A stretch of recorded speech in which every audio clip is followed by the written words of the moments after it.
Hai,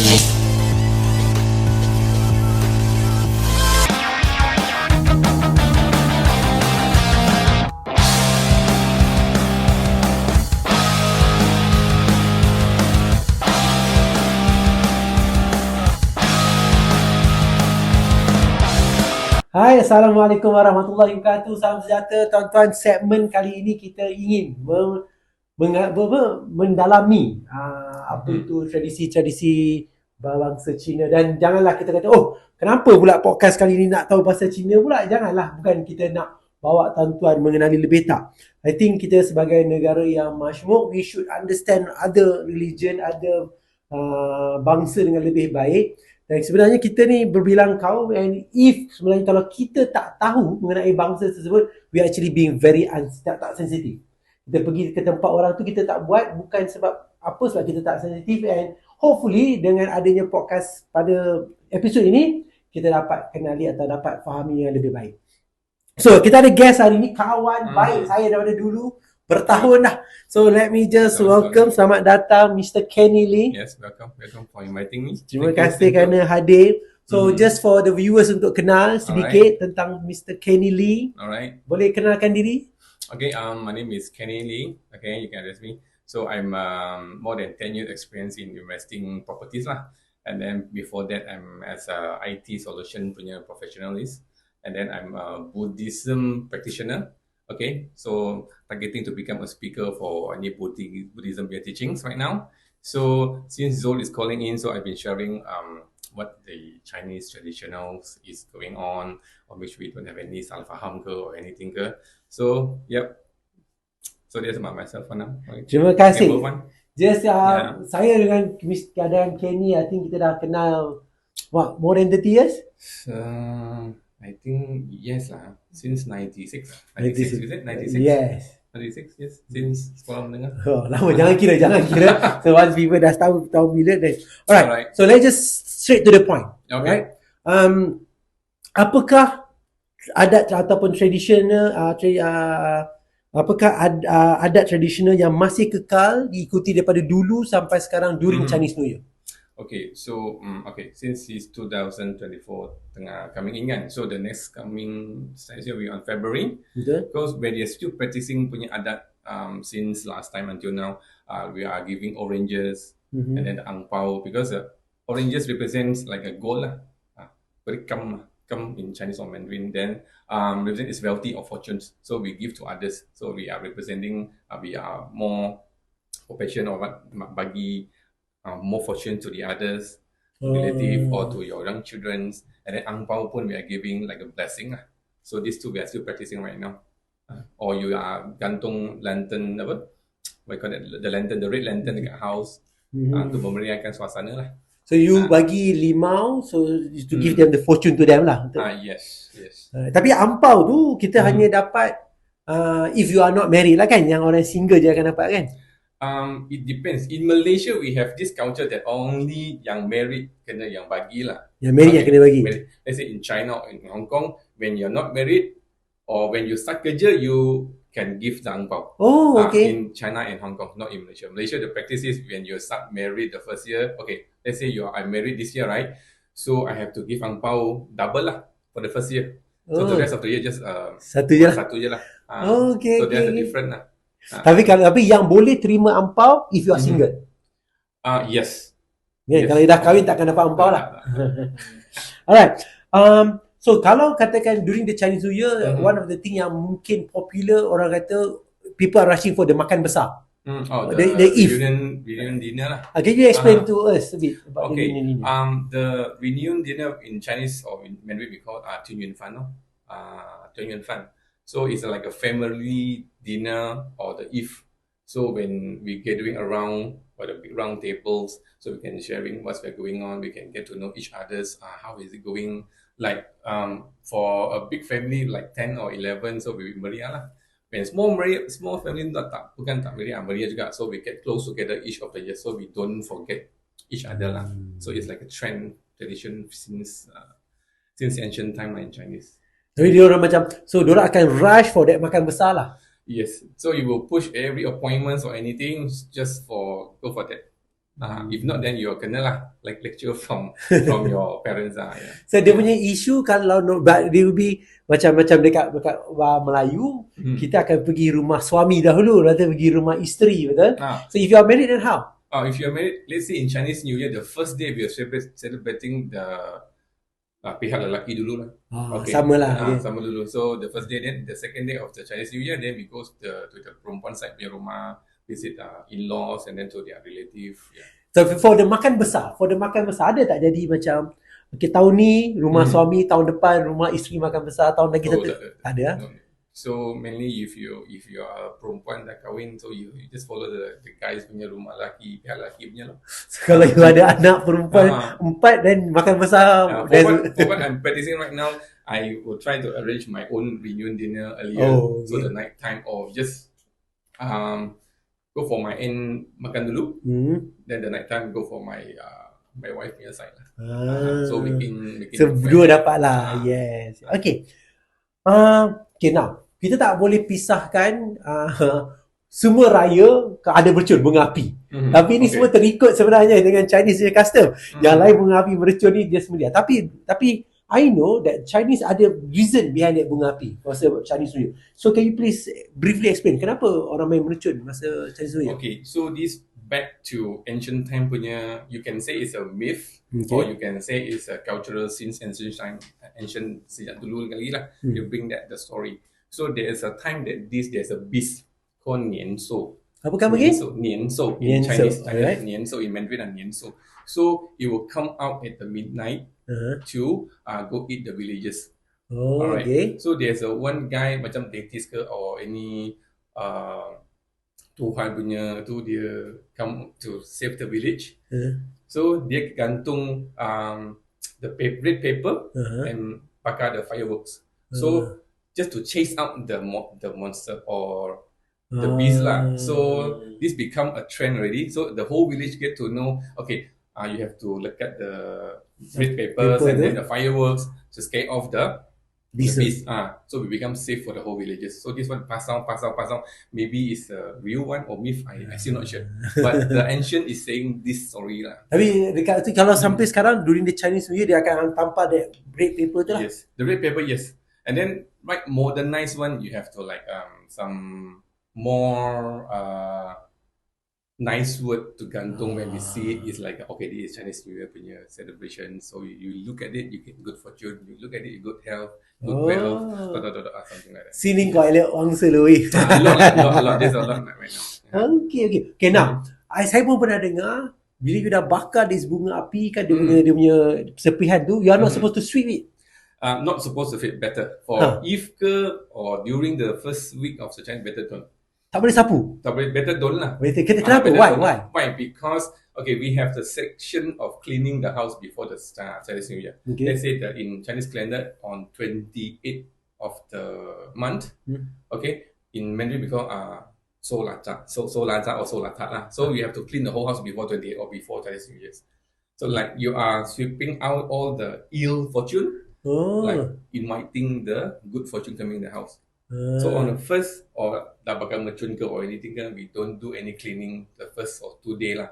But now we are practicing like first 2 day we don't do any cleanings. The third day pun. Dia ada tarik lah, 28 tu lah. So one more to add in, let's say the first day on the if you mandi, you cuci everything, cuci rambut ke, the first day we don't do that. The old practice are the traditions. Because you don't wash all the good things out on the first day of Chinese New Year.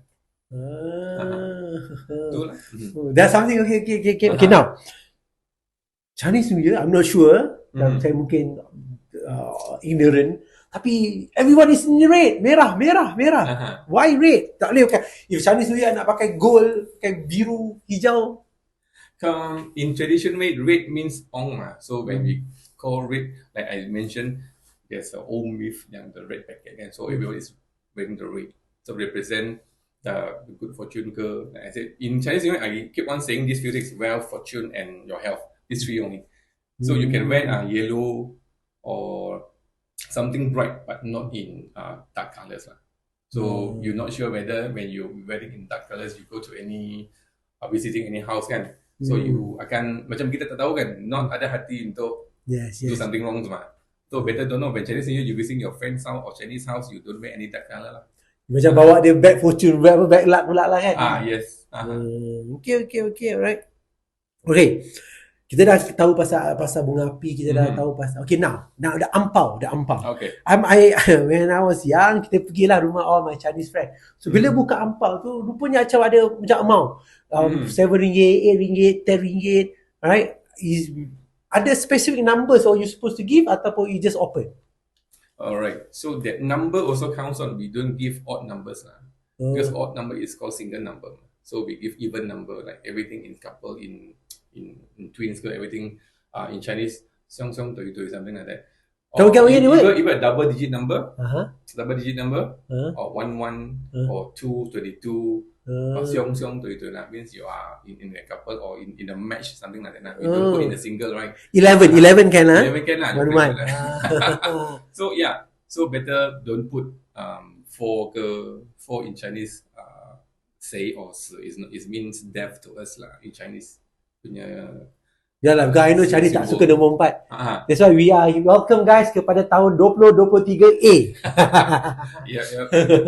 So kalau bagi ampau, so then they will give 8, 18 or 113 or 11, 30 cents. Most of I receiving most, like my punya few generation above, like my nenek ke or datuk, they will give 11 30 cents or 8 30 cents, 8 ringgit 80 cents, something like that. You will receive coins one last time, but now don't have. Oh, tapi lah, because dia bagi coin just to get that yes. Masuk je lah, 80 sen, 30 sen. Tapi mafan jugalah kan. Dulu lah. Kena letak shilling semua. You can say now the tradition that lost is something like this lah. The old generation tak ada kan. So this kind of thing you don't experience now. Tapi sayang lah. Yes. This is because diorang bagi ada maksud, ada makna di sebaliknya lah kan. Sekarang kalau kita bagi, kenapa you bagi banyak ni? Sebab senang tukar lah. RM5, RM10. Convenient. Alright. So normally during Chinese New Year, I always see limau. I always get from my Chinese friend. Dapat ampau for my children. The next thing I selalu nampak is a lion dance. And it's quite expensive, right? Yes. Dia pergi ke rumah. So masa tu, okay, so what the significance of lion dance during Chinese New Year? Come to lion dance is one of the myth that this one is included one. So they put a lion dance to chase away the beast lah. Sama lah. The modernized right now, what happened is they put lion dance in your office or in your house just to bring all the bad lucks goes away.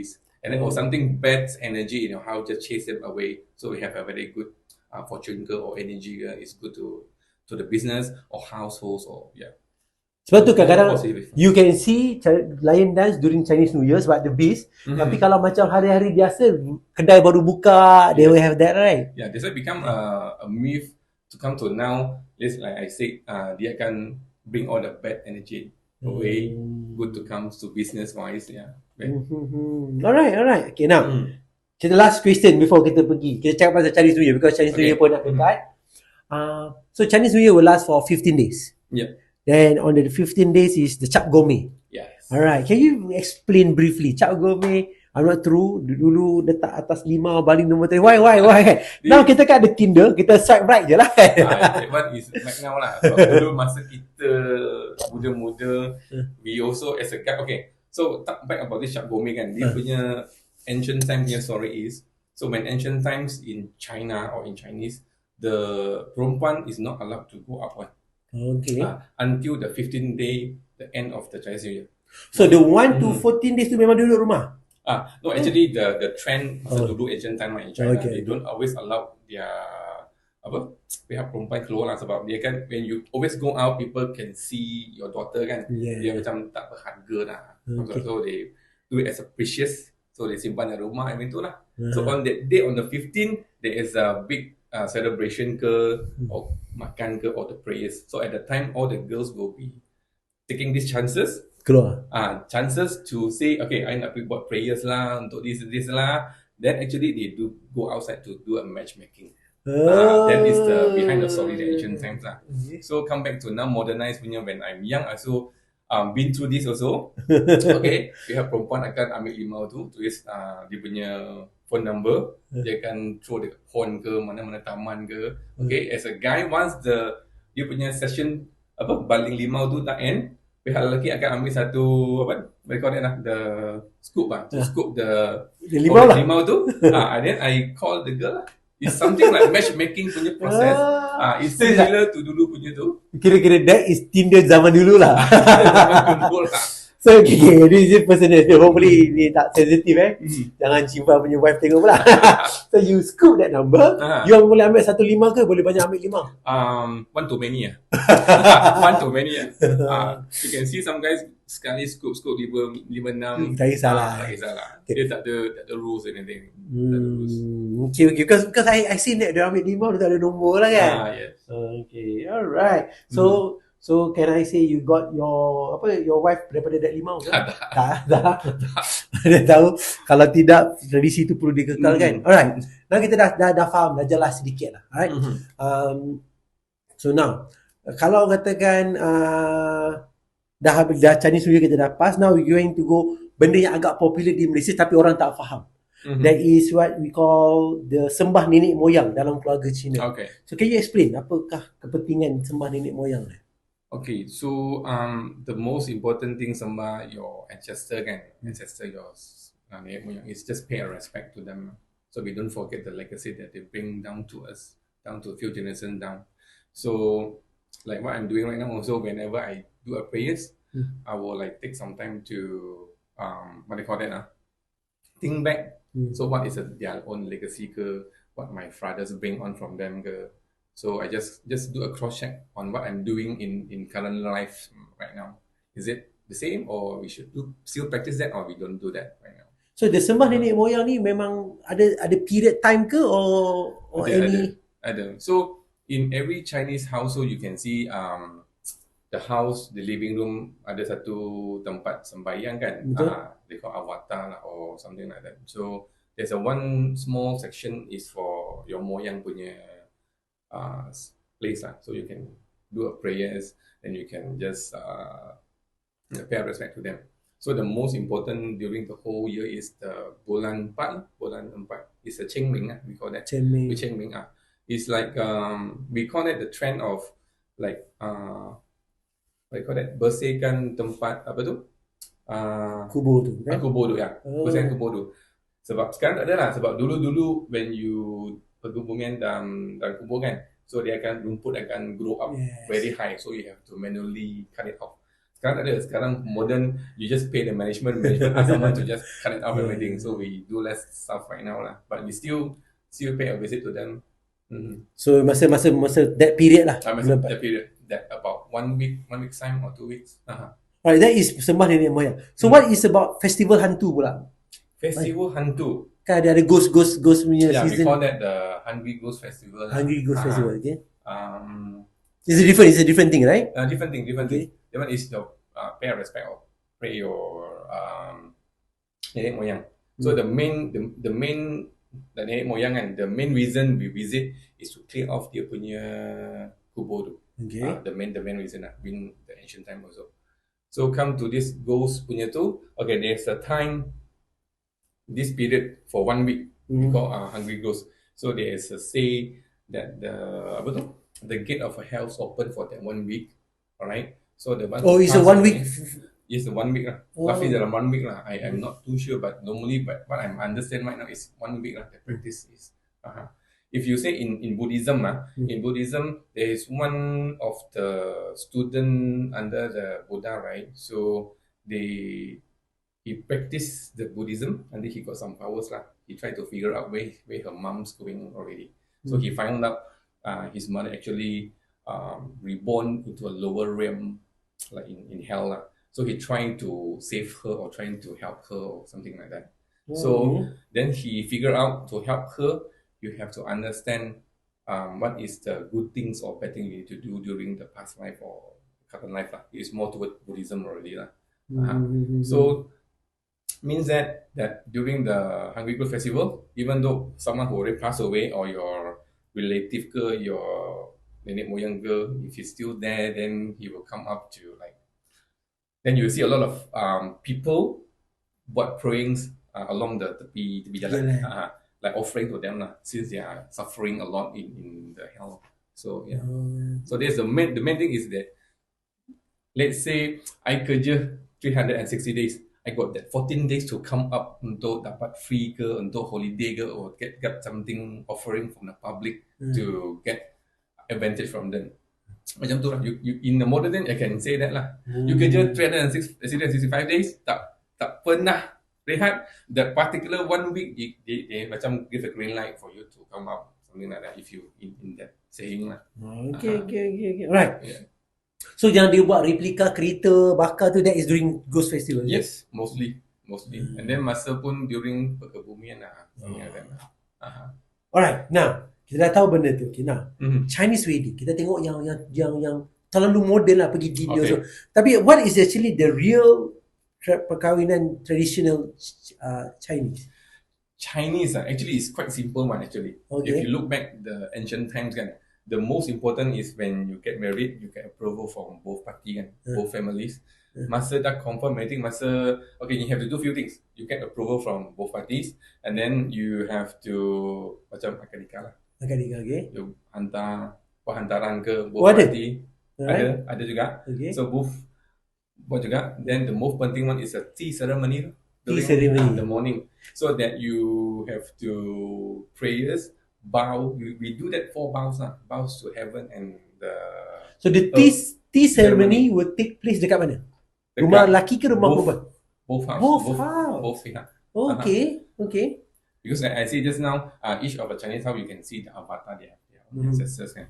So the tea ceremony is quite traditions in Chinese, because the ancestors witnesses your wedding on the next generations. Okay, so we talk about this, the 4 bows kan, bows to heaven and earth lah, then your parents lah, and then to the parents. Then the one more I forget already lah. Nanti kita okay, itu je lah. So then the more important like endorsement lah. The more endorsement, and everyone is get to know, okay, you're getting married, so you have to do that ceremony. That one is compulsory, cannot miss. So dia bagi buat rumah lelaki, betul dia buat kat rumah perempuan. So yang akan bagi, you offer the tea to yang orang tua-tua lah. Yes. Then you offer to parents first, then to the god or as I said, when semua dah done kan, then only your relative ke, your from the elders to the youngest lah. Let's say the elders will sit down, kita akan berdiri, then we offer the drinks, the tea for them lah.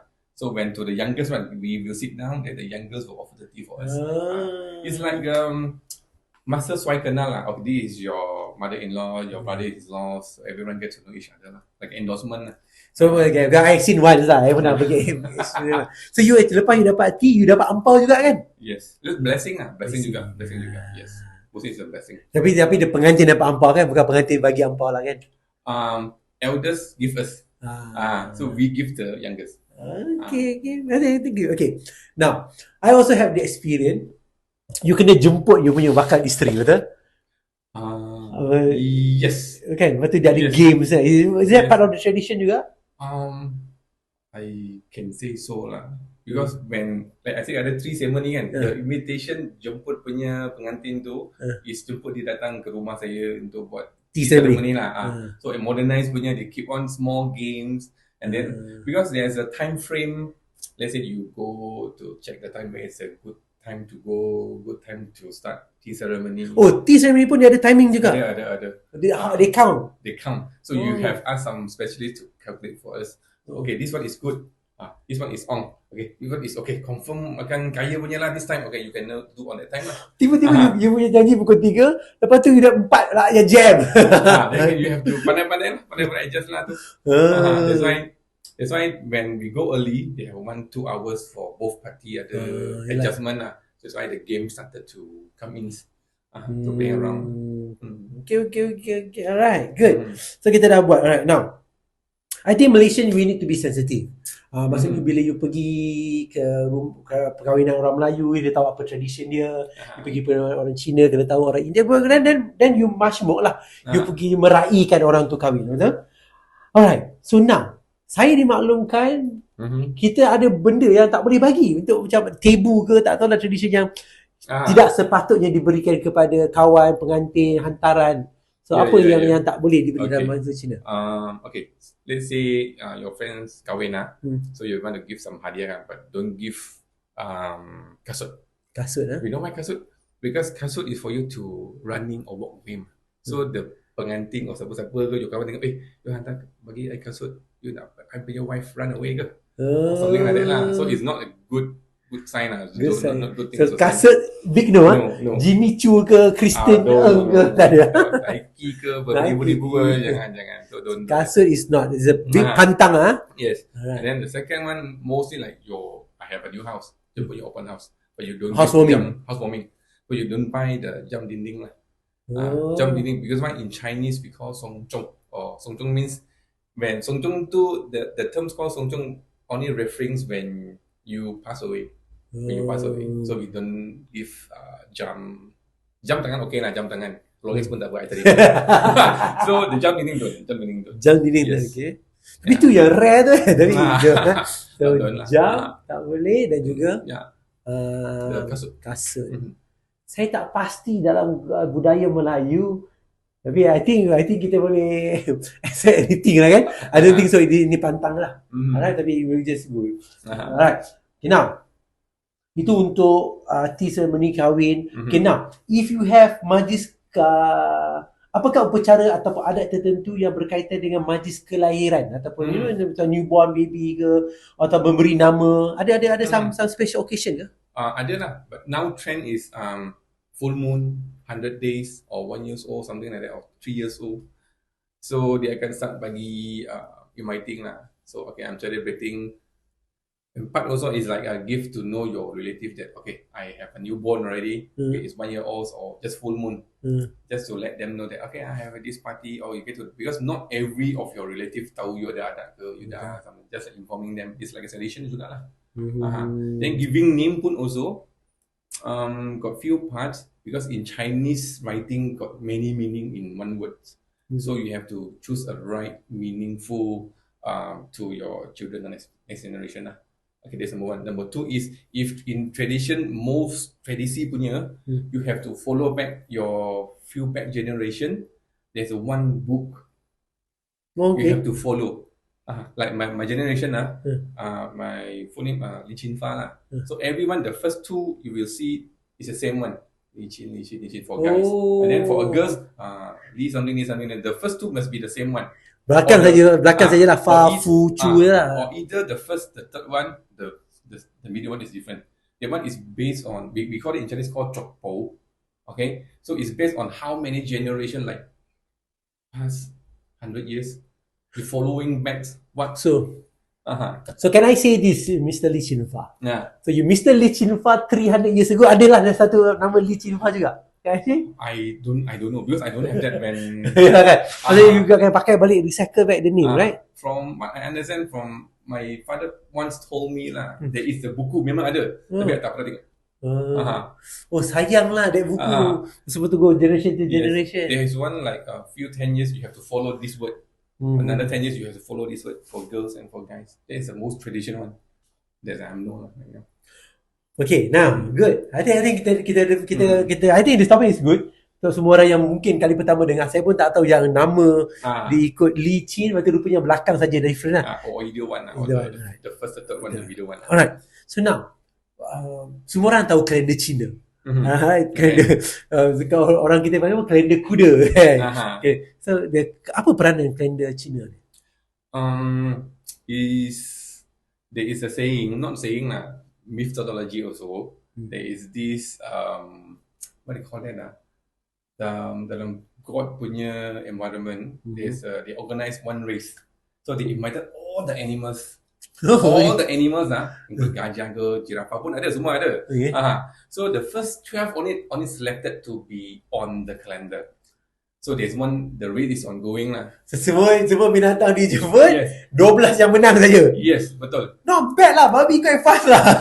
So if you want to know, you just Google or YouTube, you just look around at the 12 Chinese zodiac, how they won the race, or the mythical punya tu. Okay, let's say the first one, I forget the turutan lah, like tikus, kambing, then dragon, Then betul. Okay, since we are that topic, can you briefly explain each of these binatang? Boleh ke? Apa maksudnya?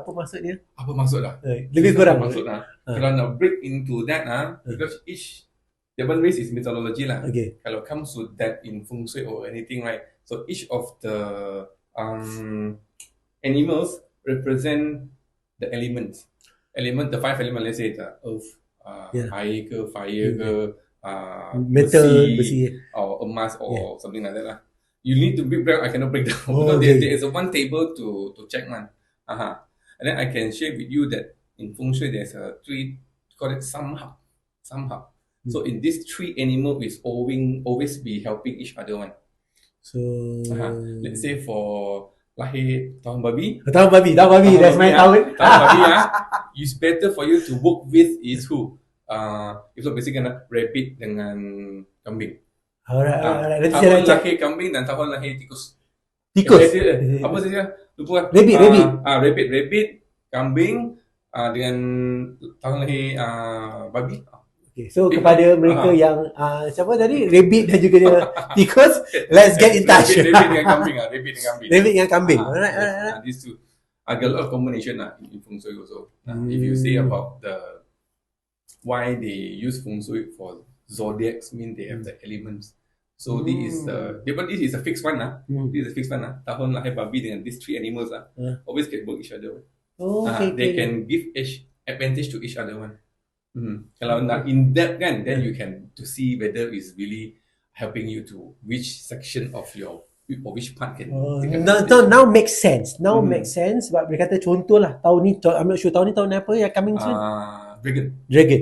So siapa yang ada 3 elemen yang kawan dengan dragon will be good year for them jugalah. Bukan. Yes, it depends also because Feng Shui is a lot of is very subjective. Subjective. Can we go to Feng Shui after this? Right? Tapi menarik. Okay, now. Okay, because kita tahu pasal kalender, dan everyone follow the calendar.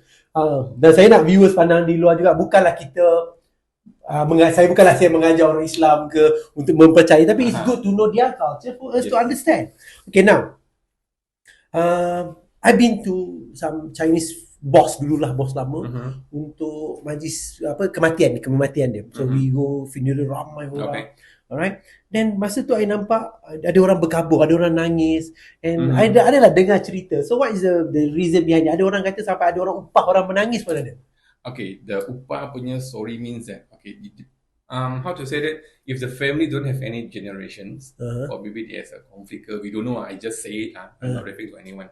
So they don't have any children under their families. They will hire someone or 1 or 2 or 3 just kneeling down there to cry lah, like they appreciate the pass away punya person lah. So kalau it's not a good word to say untuk buat the situasi more towards or upset ke, to bring the actually this family ada anak perempuan, or just give situation. So but in Chinese tradition, correct me if I'm wrong, bila pergi ke majlis pengumian tu, kematian tu, you want people to cry macam tu ke? You nak no actually no. So let's say lah, let's everyone think about this lah. So when you die lah, when I mati pun, I don't want to see the rest of us crying. So it's not good actually. So it's not compulsory to cry lah. So of course when you lost the loved one, of course you akan sedih. Automatic lah itu secara automatic. Memang hati lah, dia dalam hati punya. Tipu lah kan. Tipu lah kalau tak nangis pun. Memang tipu lah. So it's better like you can move on. Alright. So just don't cry. Sedih memang sedih lah. So there's some, if now I think upacara perkebumian, I think most of the company they offer band. You can hire them to put a band to main lagu, main lagu sedih lah, macam lagu present, macam last day of school, you lagu online sign, something like that lah. The Chinese song. Okay, the more modernized one, then I go through Facebook. They hire dancer to dance also. That one I'm not sure what happens. I mean now modernized punya, a lot of people changing their mindset lah to do show also like that lah. If you come to, I don't know, talk in depth in Buddhism lah, more towards that. This culture lah. The culture lah. This is more to cultures lah. So Both the there's cultures. there's a difference between culture and also religion, Yes, right? yes. Alright, okay, alright, good. Tapi Chinese people, orang-orang Cina, dia tak boleh dipisah dengan elemen nombor. Right, number macam you kata the timing important, pukul berapa sampai pukul berapa ni semua kan. And I know that nombor 4 ni tak famous. Nombor 8 bagus. Can you explain kenapa nombor 4 orang tak suka? Nombor 8, 168, 1424. Okay. Once I pun pernah percaya sangat lah sebab I like the numbers mah. Okay. I punya number plate pun ada 168 juga. Oh. So 168 in Mandarin is yellow lah. Always dapat keuntungan ke, dapat good fortune. So 8 is Huat lah. Now you say every Chinese New Year you can see in Facebook video Huat lah, Ong lah, something like that lah. So the 8 is good fortune, and then the 168 double 8 digit is good, but not 4 lah. Like I said just now, the 4 means death same lah. So it's not good lah. I know in part some is 4 is very good lah. Macam apa, duduk bersilang ke, tengah enjoy ke, something like that lah. But now for me the numbers that not really. But still represent something lah. Tapi okay lah kan. Tapi we just respect lah kan. Okay, now I'm not sure this part of Chinese tradition or you just orang awam yang jadi. Nombor lah, talking about nombor. Okay. Saya tak beli nombor, dia disclaimer awal-awal. Tapi bila kemalangan jalan raya je, jam. Sebab apa? Semua orang stop mau ambil nombor kan. So is it part of Chinese tradition or what? Kenapa you ambil nombor orang yang kemalangan dan beli nombor ekor?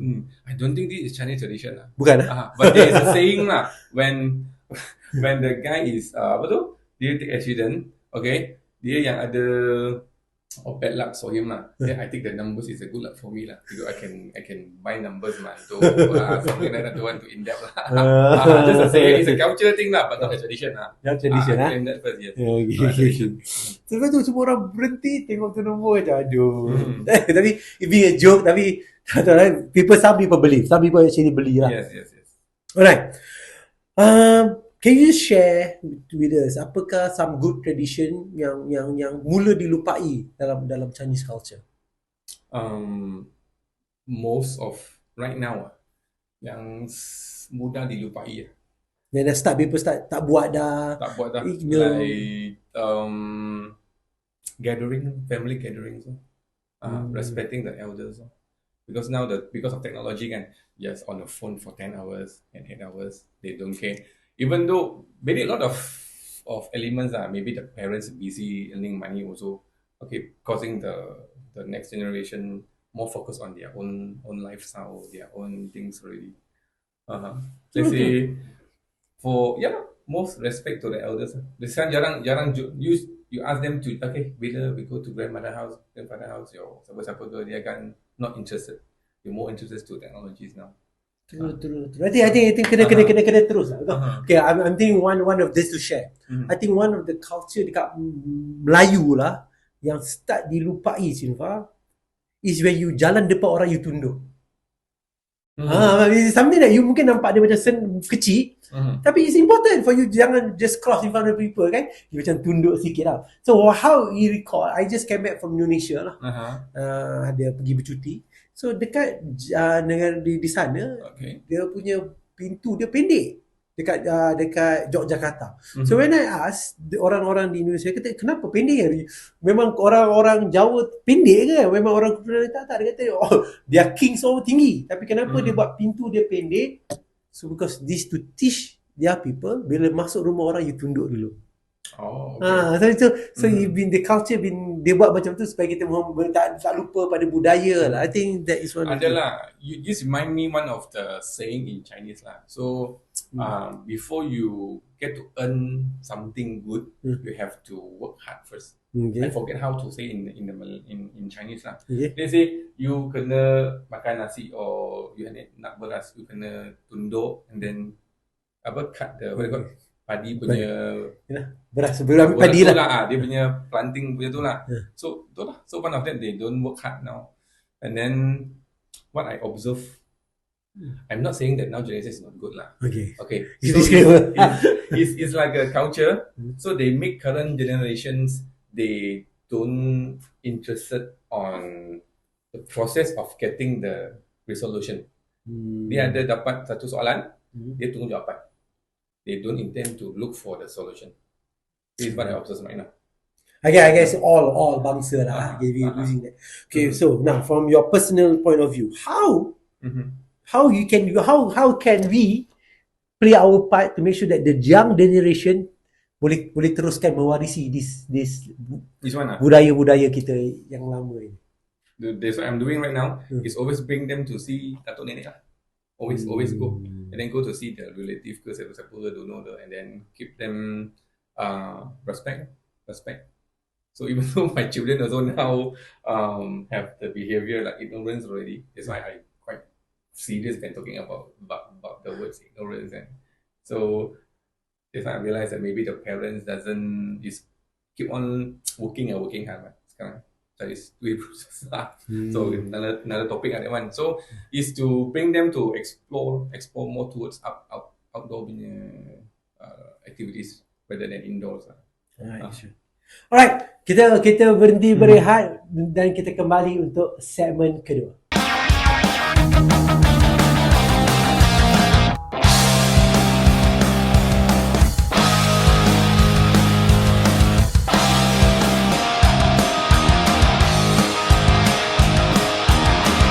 Hai, kita kembali untuk segmen yang kedua. Alright, tadi kita dah cerita pasal tradisi kahwin, Chinese New Year, tapi yang tak boleh dipisahkan dengan bangsa Cina adalah Feng Shui. Yes. Semua benda, kenapa buat ni Feng Shui. Alright. So before that, can you please explain what is Feng Shui? Feng Shui Feng Shui, I don't know since my old generation also keep on Feng Shui lah. Kalau sakit-sakit pun Feng Shui dah baik, tak boleh cari duit pun Feng Shui dah baik, you tak boleh belajar pun Feng Shui dah baik, semua Feng Shui dah, semua dia Feng Shui. I pun pelik. Now as I know, I venture into some Feng Shui punya business ke or anything on the career, so we know that actually Feng Shui is more towards is a support tools, into your life only. Support tools, yes. You don't too relies on the Feng Shui. Alright, so if too relies means you are too, what do you call that?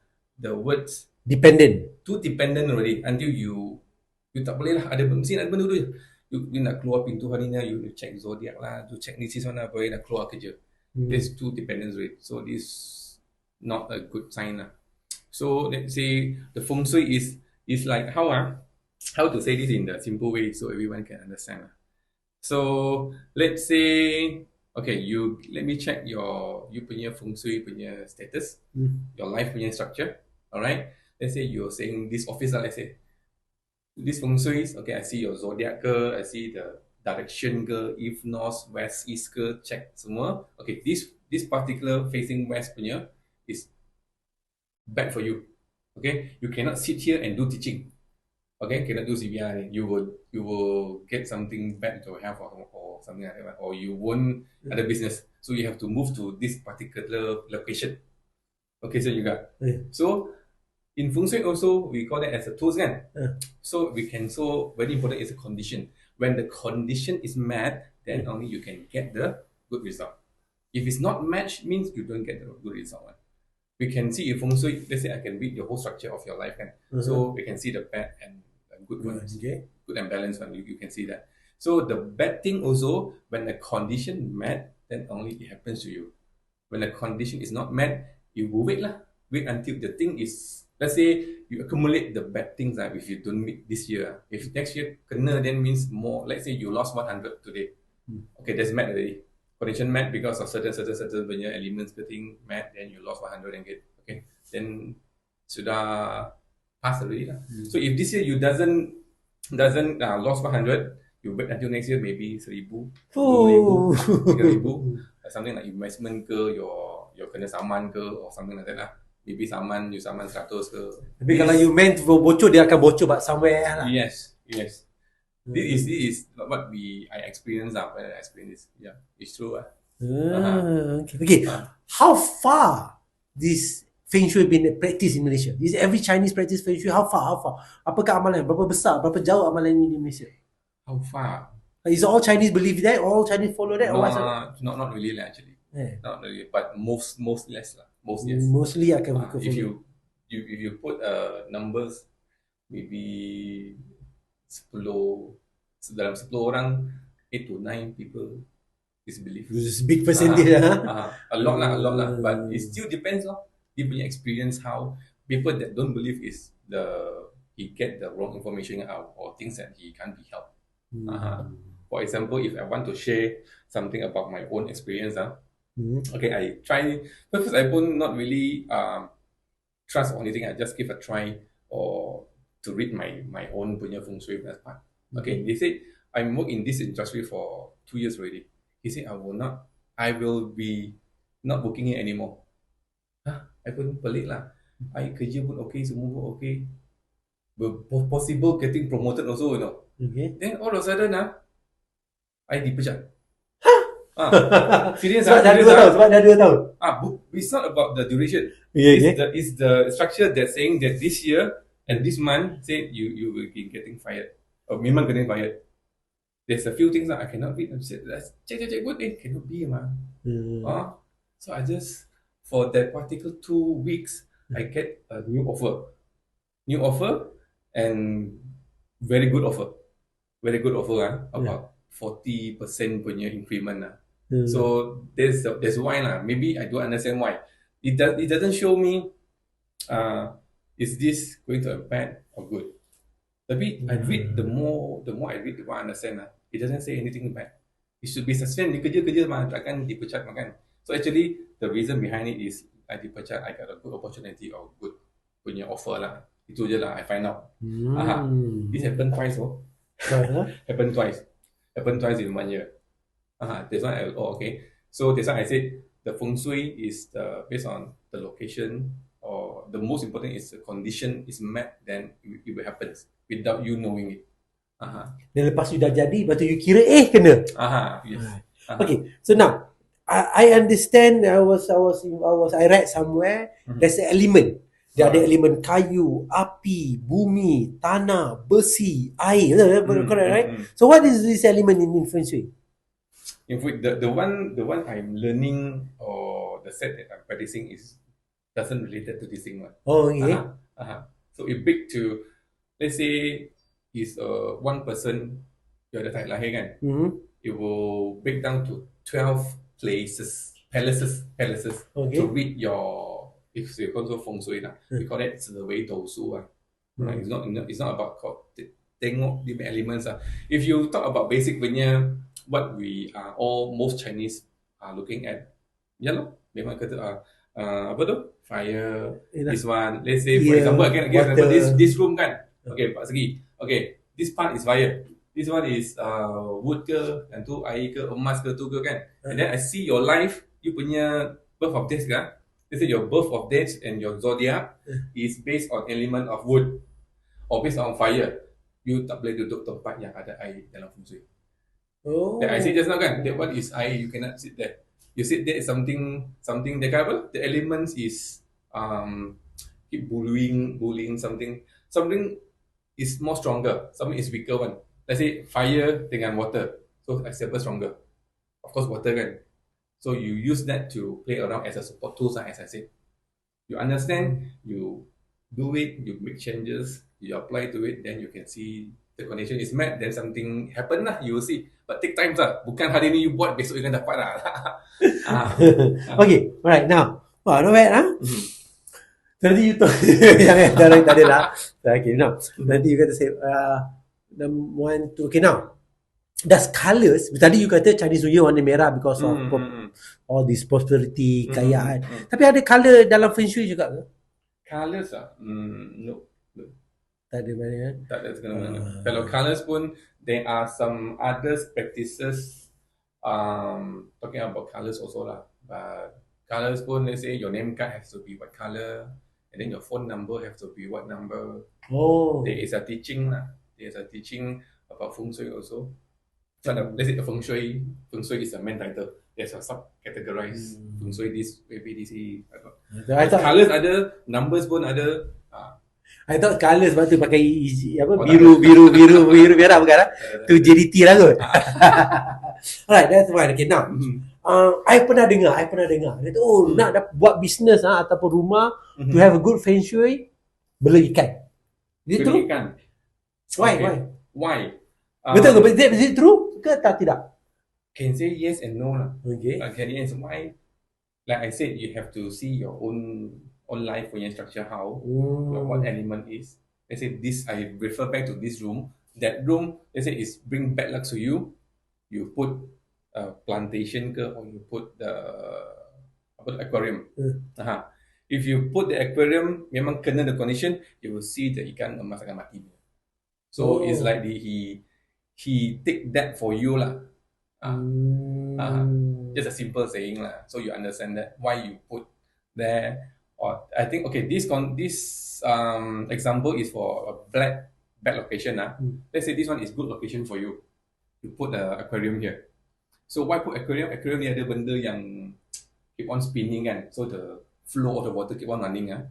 If this one is good fortune to you, and then this atmosphere, this area keep on flowing, it's good or bad to you? I ask you this question. Good lah, kalau bagus lah. The same mental lah, actually is a tool for you to get things, bring good things to you. It's not a major lah, so it's a support things. Okay, what is the most common Feng Shui yang orang percaya dalam business? Business lah. Yang dalam people practice. Kalau orang business lah, mesti buat ini Feng Shui. Contoh lah. You already say it lah. The aquarium lah. Mostly is aquarium. Because aquarium is most visible things. You can see when you first see that things impacting your mindset already. Something is visible, then you know it's something is bad. Then you do that, then you also like it's supporting tools. I say you see some things, you will trigger your mindset to do something good. If you keep on thinking negative, your mindset will tell you do negative things. Okay. Alright, now I'm also need this to clarify. Some people say you nak beli, macam you kata, nak beli property tak Feng Shui tak dia dengan sini ke sana ke. Ada orang kata kena ikut east ke west, matahari ke apa benda. Can you explain that kalau you nak beli property? Property, most of them, I think most of the Chinese punya owners wouldn't believe in Feng Shui if they want to buy a new house, because they don't want to buy something bad when they're staying for long kan. Okay, so back to the same explanation. Okay, before you buy, you have to check your own punya structure. Is it match to you or not? Was it the living room? Which one is bad for you or good for you? Or this room is not bad for you. That master bedroom is good for you. Is quite subjective also. Depends you buy a new property ke or sub-sales. Let's say you buy a new project, the building pun belum built. How to check the direction? Correct. Mana tahu mana? You cannot see. So like I need to share my experience. I buy a unit yang belum bina punya, tak ada. I try to go to the site and just try to check the direction. Pun agak-agak punya tau. So kalau you dah beli and that Feng Shui doesn't match for you, like I said, that is support tools. And there is sure a method that suitable for you one. That one bukan benda mati lah benda tu. You can say it's benda mati, but it's still a support tools for you. Okay, I know a friend of mine, tak tahu lah. Feng Shui tu bagus untuk dia.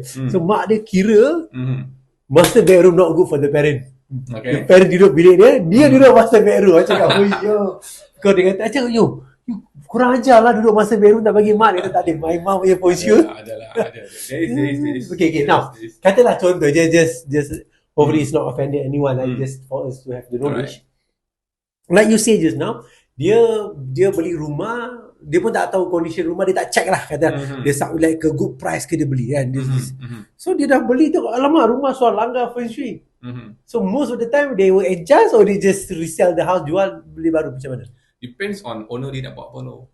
Kalau dia nak buat investment je, I don't think he really meant to tengok Feng Shui lah. Kalau tak match pun tak apa, dia jual lah. After you bought, you don't you just jual lah. If you want to, for your own statement, yes, you have to really get someone to check the whole house, the direction that really match for you one. Ubah sikit, then we match back for you. Then so I heard, so betul lah kalau katakan dia tak nak jual, you want to stay, dia kena buat renovation sikit lah. Tukar pintu, tukar ini kan. Pintu ke, nak tambah aquarium ke, like you say, nak tambah more plantation ke, more greeneries ke. Betul lah. Just the wall ke. And then some more pantang sekarang, I think most owners tak suka dia punya master bedroom or rooms, dia punya pintu hadap toilet lah. Bukan Feng Shui lah, dia punya belief. Dia tak nak buka pintu tambah toilet lah. Something like that. Tapi I hope this is not offended. But do you think also Feng Shui ni just an excuse? Kalau you tak berjaya, my Feng Shui is bad. Kalau you berjaya, it's like macam it's a place for you to. I understand. No lah, to me is no. As I said, it's a supporting tools. If the one is 100% believe in Feng Shui, he will take the blame to them lah. So dia akan tolak kan. Tak salah pun, salah Feng Shui je. Okay je. Kalau dia tak jadi, kenapa anak tak pandai? Feng Shui teruk lah kan. Yalah, asal anak tak pandai? Mungkin masa dia pun tak kira kot, something like that lah. So don't put blame on the Feng Shui lah. So the condition lah, I said the condition met is something that. So kita dah nak lah, kalau tak jadi apa-apa kita blame the Feng Shui lah. Alright, I think it's quite interesting. Kita dah belajar pasal tradition, kita dah belajar pasal Feng Shui, dan I think kita pergi ke segmen ketiga, dan tapi lebih kepada property, lebih kepada apa yang Mr. Ken ni buat. Kita berehat seketika dan kembali kepada segmen ketiga.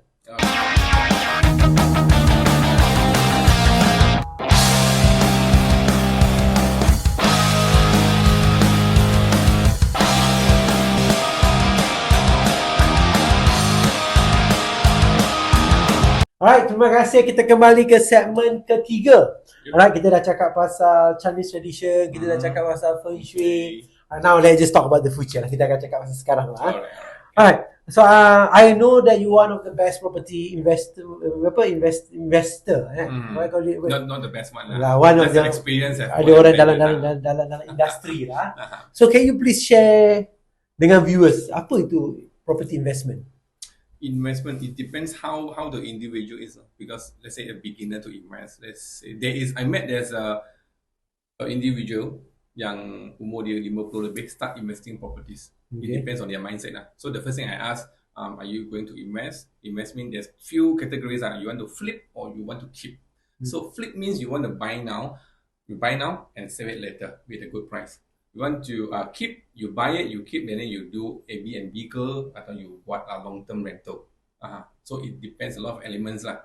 So when let's say you want to invest, you invest. What I'm recommending right now, the trend is you beli dual key type punya properties. Apa tu? Dual key. Okay, dual key. Let's say studio unit lah. Let's say one unit about 1,000 square feet or 700 square feet, dia akan dah bahagi kepada dua.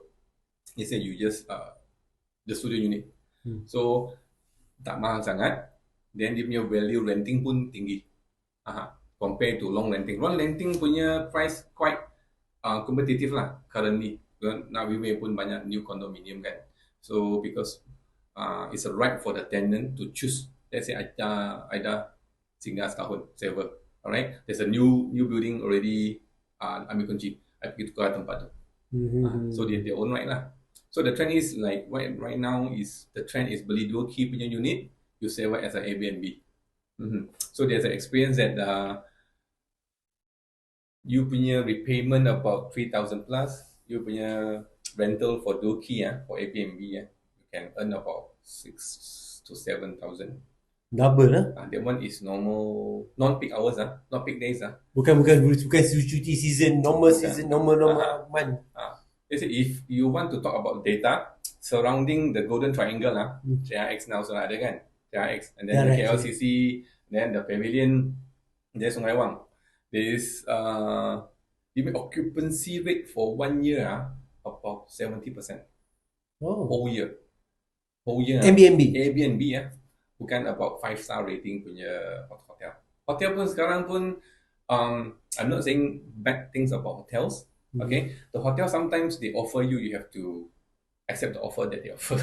Okay, not like Airbnb. Airbnb pun dia ada rooms to improve juga lah. Tapi you go there, you can still choose a lot of area. So Airbnb is a trend right now. There's a few developers sekarang. He's trying to he's bringing up the trend of Airbnb. So in Golden Triangle dia ada banyak condominium being built by this developer. You think Airbnb is just a seasonal, akan jatuh one day? I don't think so lah, because the one how they bring up the branding also is very good. So Airbnb, let's say for example you pergi mana? Indonesia. So you renting hotel ke Airbnb? Hotel. Why hotel?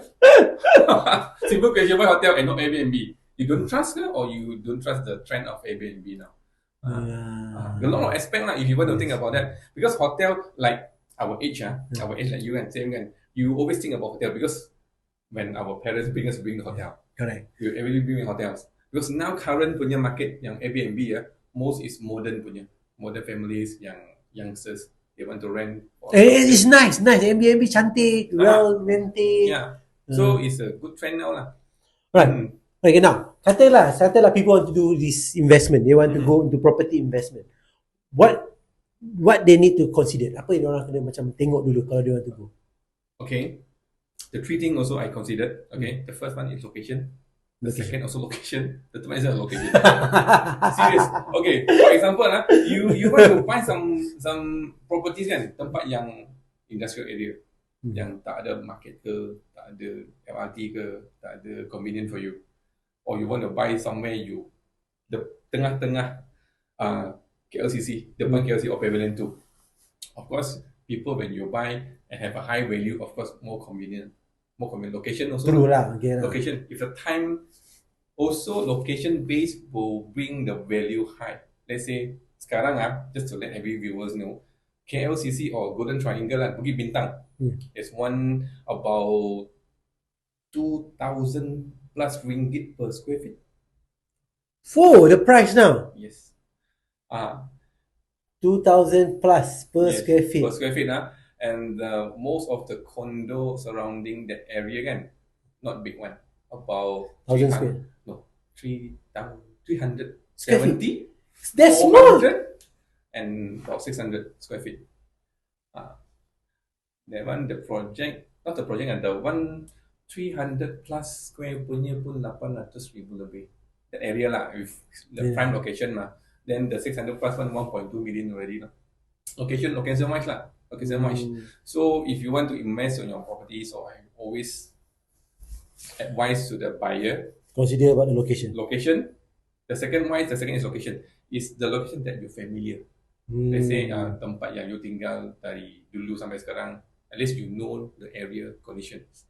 Okay, the third one, location juga ada convenient, ada school tak, ada public transport ke, LRT ke, hospital ke, itu more convenient, more to convenient. Kalau ada convenient, that one is takkan jatuh lah in property, confirm takkan jatuh. Alright, okay, now first house, orang bermuda lah normally the first house orang nak beli lah to take loan. So from your professional views, the first house supposed to be as an investment or to stay? To stay. Mana satu? To invest or to stay? My career to advise to invest, not to stay. The first house? Yes. Okay. Why? Because we what do you call that? It's one term one, because when you buy a house, you do renting out already. So let's say you buy the house, you kena repayment for 2,000 lah. Then that area you long term renting about 1,000, 1,500. There is remaining, you just 2,000 you minus 1,000, you still need to pay 1,000 kan? Depends lah, just for easy calculating, you have to do the negative gearing. Remaining yang rental you dapat, you keluar 1,000. Sepatutnya you akan repayment untuk 2,000, you pay 1,000 saja. So there's some, you use other people money to pay your principal or your interest to the bank. So it's a good time. That's why I said selecting a good property punya location. So the price will up every year punya. So I believe that every 10 years or 20 years, dia punya price akan double up. Why I confirm to say that or trust that? Look back at the data. The one you're saying right now, what price at when your father bought it, you compare sekarang. Of course lah kan. Atau you sekarang dah beli yang tempat tu kan, you cari balik dulu punya price. So it's takkan don't change mana, confirm akan naik punya properties because everything's naik mah. So the healthy naik berapa? Berapa macam 5% every year, 10%? Is that health? What is the macam 5 like that lah, 5 to 6 lah. Per year. More is a good location punya lah. Okay. Alright. So now, most people have been dipengaruhi because of social media, right? So posting TikTok sini, TikTok. So dalam TikTok ada banyak lah. There's a lot of people punya viewers, kan? Okay, So correct. some says now it's not the right time to buy. 2023, 2024, don't buy. But some says this is the right time to buy. So mana betul ni? Buy or not to buy? What I can say, you don't listen lah. So what I'm advice here is to the viewer is, if you have the condition, you have the financial is okay. If you have the opportunity, you get good location, buy now. Jangan tak beli. Kalau ada opportunity beli, you affordable, then you beli. Don't wait. So the best, the right time is now lah. Yes. If you have the condition of course, right? So you compare a young guy baru lepas kerja, Baru start graduate. yes. So you advise them to beli kereta ke beli rumah? Which one is more prioritized to them? Youngsters Youngsters, they should beli kereta. Beli kereta. When you beli kereta, you akan we call that DSR lah, the debt service ratio. When you want to buy something, you have to use that. The bank will calculate that one. So the commitment already minus like 1/3 already from your salary. Let's say you beli kereta 600. Okay, from 3,000 to 600, then you have to calculate the loan punya repayment, you certify or match tak dia punya criteria tu. So if there is an opportunity, you stay with your parents lah.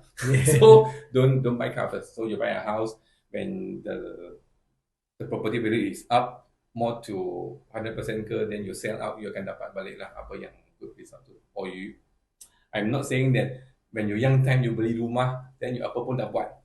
Then tak payah work harder. So you have to, in the 2 time, you bring up your own salary up also, your financial profile, and then your property pun you try to invest lah.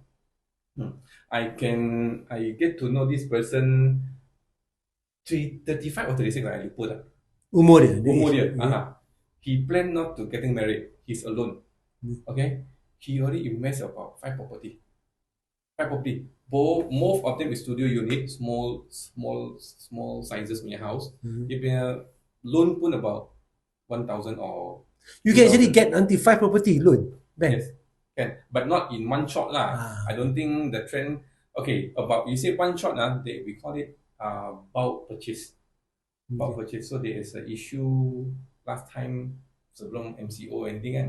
So there is, let's say, affordable. You have one shot beli 5-6 unit all together one. Masih MCO after post MCO? Before way back. Okay. So there's an issue when MCO comes, then there's a NPL, the non-performing loans increase, or certain banks. So the bank negara come out rules, they are not allowed to do that anymore. Oh, no more bulk. No more.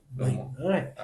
So now, katalah viewers dekat luar sana macam interested your to invest lah, want you to know more or to get your advice on the property investment ke, nak beli ke, how can they contact you? You can contact, or you just leave a comment down the Facebook Facebook ke, YouTube ke, or yes. anything ke, alright, or you just direct us Azizul and we can arrange lah. Right. So there is no, anything you ask, I will just provide whatever I know to you lah. For my experience, so I don't want people to because nowadays I can see all the youngster now dia susah untuk memilih their own house to start a family, very hard right now. Because when you start the trend kecuali tempat yang ulu-ulu sikit lah. So when you want to come to Klang Valley, it's very hard to get good unit, good size, and good prices. Very hard now. The trend. That's why now you can see a lot of news about properties kan. Cakap bahawa a lot of too many supply and tak ada demand. Is it true? I can say yes, because most I meet the youngsters most pun dah nak start getting a family, or dia nak planning to kahwin, then they nak beli rumah. So when they beli rumah, they come to that, dia dah beli kereta lah, beli ni lah, ada PDT yang tak payah lagi lah, this and that lah, then the loan tak approve. So a lot of issues that they don't see it when they want to start a family, and then they want to buy a new house for them to start a family. Susah. It's very hard now. So tapi in the market now, there's actually oversupply. Certain area, because bukan semua orang afford to buy nowadays. Very hard. So I meet also they want to try.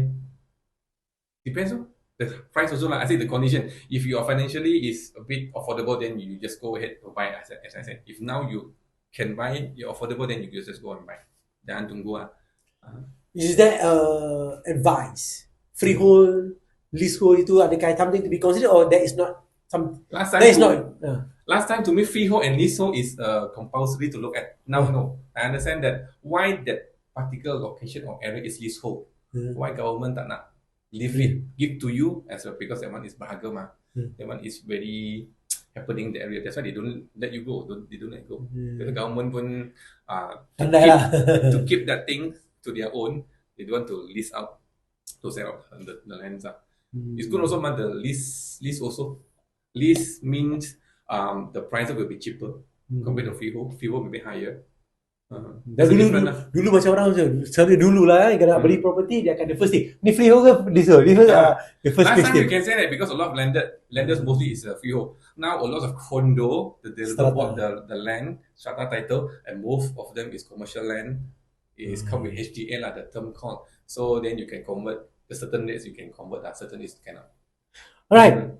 So thank you Mr. Kenny Lee for being with us. So before kita habis, adakah kata-kata terakhir to the viewers, what your macam advice lah kot, yang interested to venture into property investment? Property investment. Hard to say it now. If you're really interested to get to know more, alright, you just message Dr. Azizul. Okay, so we can arrange some appointment to meet up. If you think you financially cannot do anything, I do provide financial profile to do like pre-checking. You just let me know. You get arrangement appointment. So I have to check your background or anything. So without any changes. So you just let me know. Or Azizul's message. We arrange appointments. So we get to know more from there. So from here pun nak cakap pun susah sebab takkan nak expose someone punya salary ke, explore to private confidential kan. So anything, just leave a message and we can arrange the meetup. Alright. Terima kasih Mr. Kenny Lee, Mr. Lee Chin Fa. It's an honor to have you dalam studio hari ini. So tuan-tuan, saya harap sesi segmen 1, 2, 3 memberi manfaat kepada kita semua dan semoga segmen kali ini mendatangkan kebaikan. Terima kasih semua. Assalamualaikum. Alright. Thank you.